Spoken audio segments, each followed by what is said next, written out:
All right, hello, thank you for everybody for coming, for the class, and of course, for everyone who isn't my family and friend that's here.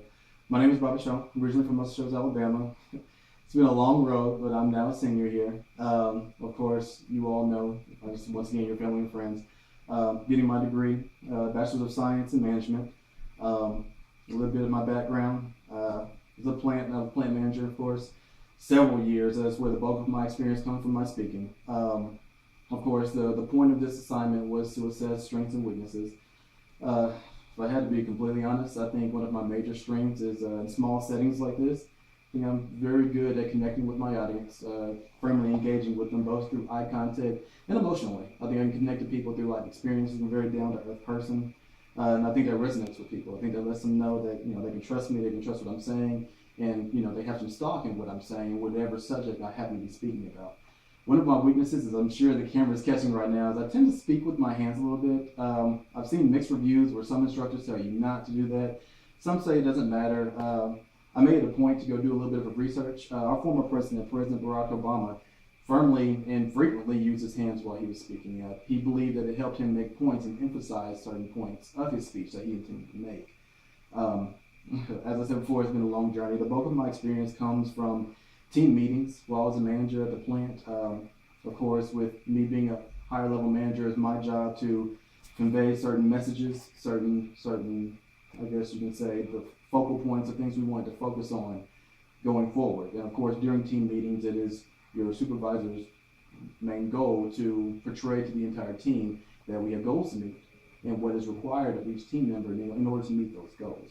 So often I had to, take messages from higher management and convey them to my inline managers and let them know that we have performance goals to meet. If it's traditional setting. A team member, a team manager is trying to rally his troops and trying to convey a message to his team that, this is what management expects of us and we should all be willing and should all be able to perform admirably. That'll help us get to the next point. That'll help us look good in front of the higher managers.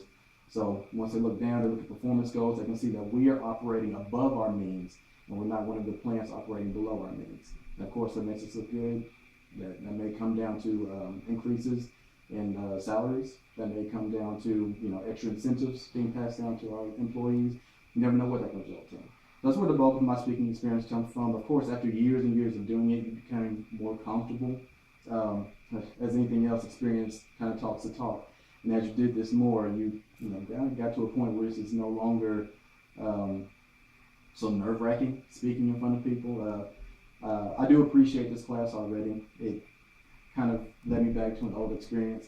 When I was younger, my mother and father actually had my sister and I stand before them on Sunday afternoons after church and read comic strips to them.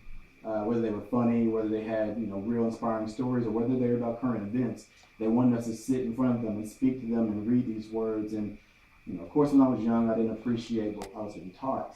But as I got older, and I looked around, I was in classes, was in presentations, I noticed that many people had issues speaking in front of large crowds, even smaller crowds, like what we're in the segment we're in today.